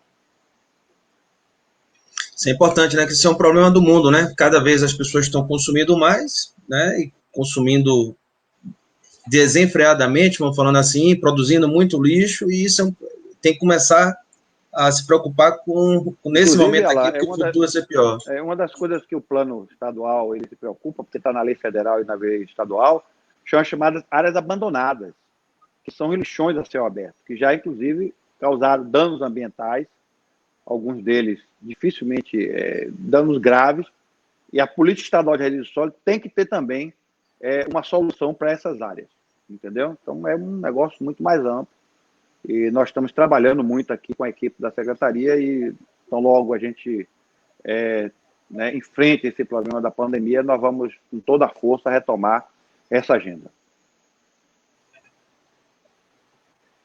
Isso é importante. A Márcia Regina aqui, parabéns, professor, pela excelente entrevista, e muito obrigado, deputado, por vossa presença. A Yara está aqui me futucando, ela disse, mais uma vez, não vai fazer a minha pergunta, é que a Yara ela perguntou o seguinte, né? Ela pergunta com todos esses problemas, presidente preconceituoso, tomando todas essas medidas contraditórias, o que impede de ter um impeachment, né? E aí o secretário Nelson Pellegrino já falou da questão da base política que ele vem perdendo. Ele agora... Pedido não falta, nós temos 30 pedidos na Câmara, mas o primeiro passo é o presidente da Câmara admitir. Ele tem dito que não vai admitir, pelo menos por hora ele disse que não vai examinar. Uma vez ele admitindo, o plenário tem que autorizar a abertura do processo, e para que essa abertura ocorra, com afastamento por 180 dias do presidente, são necessários 2/3 dos votos. Né? E 2/3 de 517, nós temos 517 deputados, são 342 deputados. Com certeza, o meu voto, você conta. Né? Se o pedido for aberto, eu estarei lá para votar. Vou sair da secretaria e vou para a Câmara exercer o meu mandato parlamentar, estarei com o maior prazer lá para votar na abertura desse procedimento. Mas são os caminhos que são adotados, que são caminhos de proteção, porque o impeachment não é coisa comum, não é todo dia que você faz impeachment de presidente, embora esse mereça já em razões de sobra, mas nós temos que ter filtro para evitar também o que aconteceu, por exemplo, na Bolívia, o que aconteceu com a própria presidente Dilma, né? Que foi afastada, legitimamente eleita, não cometeu nenhum crime, e por uma maioria política que foi constituída, ela foi afastada. Então, você tem esses filtros, que são filtros para depender da democracia, que o mandato presidencial é um mandato que é dado pelos eleitores, não pode ser qualquer coisa que possa ser motivo para o mandato. Mas, no caso do presidente Bolsonaro, motivos tem de sobra, o que não tem, infelizmente, é a vontade do presidente da Câmara, Rodrigo Maia, de abrir o processo, e talvez não haja ainda número suficiente para abrir o procedimento e afastamento do presidente. Respondido, minha querida Yara. Um abraço para você. O Mário Sérgio Oliveira, boa noite, professor Alain, e boa noite, meu nobre amigo Nelson Pellegrino. Nelson, chegando ao final do nosso bate-papo, eu quero agradecer de coração a sua presença. A gente teve muitas visualizações, muita participação. Foram muitas perguntas, algumas eu não pude perguntar, algumas já foram respondidas anteriormente, né, para a gente não ficar repetindo os temas. Mas, assim, né, a gente tem que vencer agora o Covid, vencer o Bolsovírus, e depois, né, porque depois do Bolsovírus tem o vice, o Mourão. Será que as coisas vão começar a andar melhor? Porque o Estado está caminhando bem, né, mesmo atravessando esse deserto, né, de perseguição, durante o período de Michel Temer, e agora intensificado pelo período Bolsonaro. Será que depois de vencer o Covid e vencer o Bolsovírus, será que as coisas vão melhorar para a gente? Será que o cenário vai melhorar? Porque hoje está muito ruim o negócio. O que nós defendemos é que sejam convocadas eleições no Brasil novamente, eleições presidenciais, certo? Essa é a nossa proposta, a proposta do Partido dos Trabalhadores. O que nós defendemos é que nós temos que pensar agora como enfrentar a pandemia, e o PT tem proposto várias medidas no Congresso Nacional. O aumento de 200 para 600 reais foi uma iniciativa também da bancada do PT, do Corona Voucher. O socorro aos estados também foi uma iniciativa nossa. Nós estamos defendendo um conjunto de medidas, temos apresentado várias medidas no Congresso Nacional. E temos um plano, o PT está elaborando um plano de reconstrução do Brasil pós-pandemia, porque nós vamos ter um decréscimo de 10% do produto interno bruto. Nós temos hoje quase 3 empregados no Brasil, e a estimativa é que isso vai para onde, certo? Uma economia que perde 10% do produto interno bruto é como se fosse uma economia por uma guerra. Nós estamos passando por uma guerra, só que esse é o inimigo invisível, que é o vírus. Então, a economia do Brasil vai sofrer muito. Nós vamos ter uma depressão econômica esse ano, que vai ter reflexo sobre o ano que vem. E a nossa proposta é, primeiro, acabar com essa ortodoxia neoliberal, que prega, né, o achatamento, a compressão do orçamento público. Nós achamos que a emenda 95 tem que ser revogada, porque essa emenda ela é impeditiva para investimentos em áreas estratégicas, inclusive saúde, educação e infraestrutura.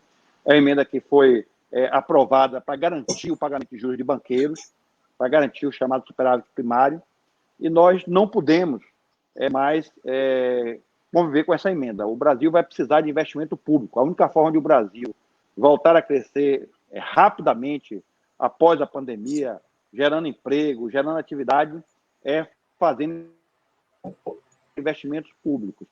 Em alguns casos, até o presidente Lula corretamente defendeu que nós devíamos voltar a emitir moeda, porque a nossa inflação hoje é uma inflação residual. Emitir moeda hoje não vai gerar inflação, entendeu? Então, nós temos que aumentar o gasto público, não temos que diminuir o gasto público. E isso tem que ter investimentos em infraestrutura, investimento em saúde, investimento em educação, investimento na geração de emprego, para que a gente possa sair dessa pandemia recuperando a economia, porque nós vamos salvar vidas, né, com as medidas que estamos adotando em relação à pandemia.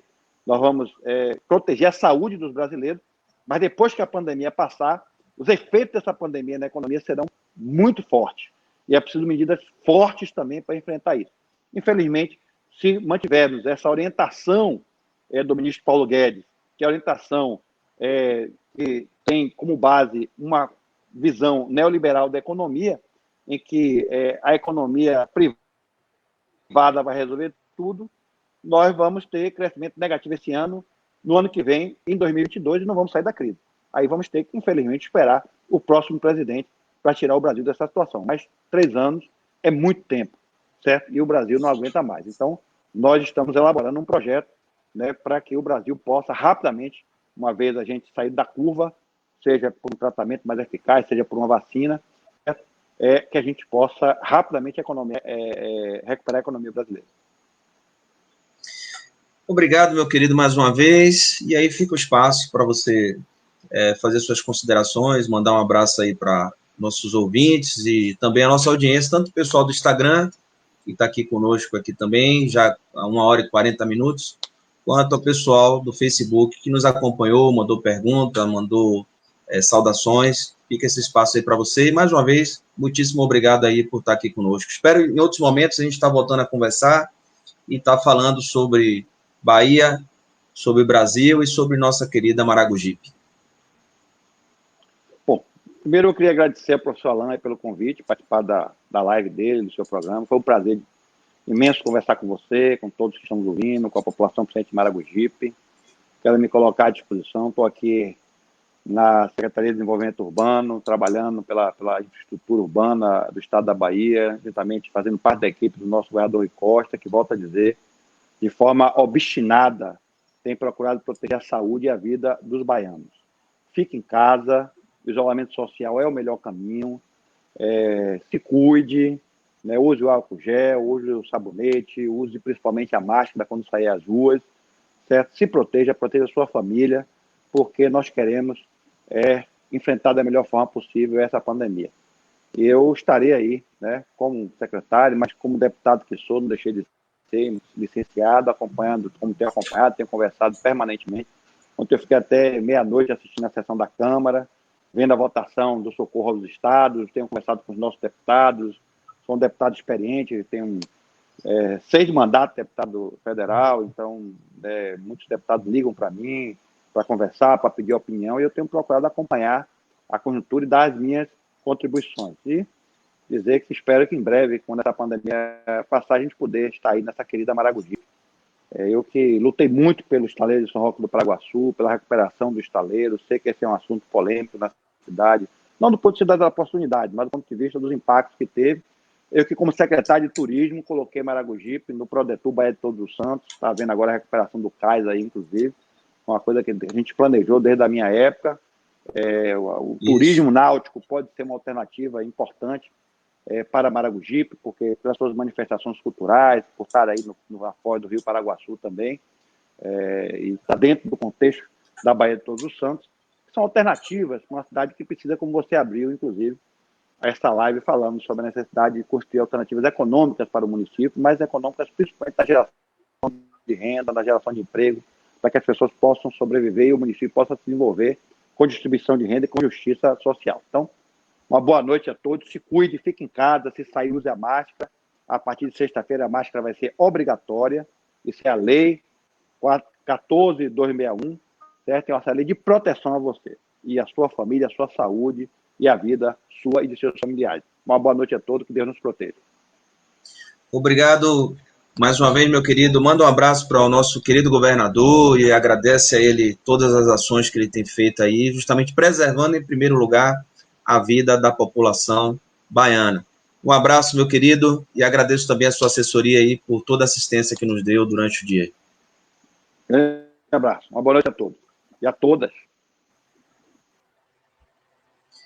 Bom, gente, chegando ao fim, mais uma conversa com o professor, agradecer a todos que ficaram aqui conosco, passaram aqui essa horinha aqui, 1h40 conversando, Agradeço aqueles também, hoje teve 2 interrupções, faltou luz aqui em Maragogipe, mas voltou logo em seguida, e também a interrupção aí da conexão do secretário Nelson Pellegrino, Obrigado a todos aí, a César, que mandou pergunta, a Sônia, muito obrigado, minha querida, a professora Alda, a Linda Reis, sempre aqui conosco, minha querida Yara, Ana Paula Rangel também, a Karine Carvalho, obrigado por ter ficado conosco também, desde o início, a Cristina, um abraço, Cris, para você, a Tuca, meu querido, eu não vi a sua pergunta aqui, peço desculpa, mas obrigado por estar sempre aqui conosco. Ao Carlos Lene também, meu querido Leninho, um abraço para você, Leninho, e a todos, A Luiz Antônio também está aqui conosco. Enfim, deixa eu ver se tem aqui mais gente. A Roseli. Bom, a Sônia. Gente, muitíssimo obrigado. Amanhã estaremos aqui na conversa com o professor, especial presidente, Semana passada, o camarada Roberto Nonato, do PCdoB, teve problema técnico, não teve condições de fazer a live com a gente, vai estar aqui com a gente. E também o presidente do PSB, nosso querido Digal Vieira, estará aqui com a gente a partir das 7 horas. Convido a vocês para assistir esse bate-papo muito produtivo conosco. No mais, obrigado aí ao pessoal do Instagram, mais uma vez conosco. Mais tarde eu vou ver as perguntas, aí o pessoal mandou também de abraço, que eu não pude responder. E ao pessoal do Facebook, meu muito obrigado. Um excelente ainda resto de semana. E se cuidem, usem a máscara. Está aqui, já virou hábito da gente. Eu estou tão acostumado com a máscara que ontem eu fui comer com a máscara, esqueci que estava com a máscara, me sujei todo e a máscara também. E o álcool em gel, como o secretário falou, são 2 coisas que a gente precisa agora colocar como hábito na vida da gente. Um abraço e fiquem com Deus e até amanhã. Semana que vem, mais entrevistas especiais, sempre a gente vai estar. E aceito sugestões também, coloquem aqui nos comentários, sugestões para outras temáticas, outras entrevistas também. Um abraço, gente, boa noite.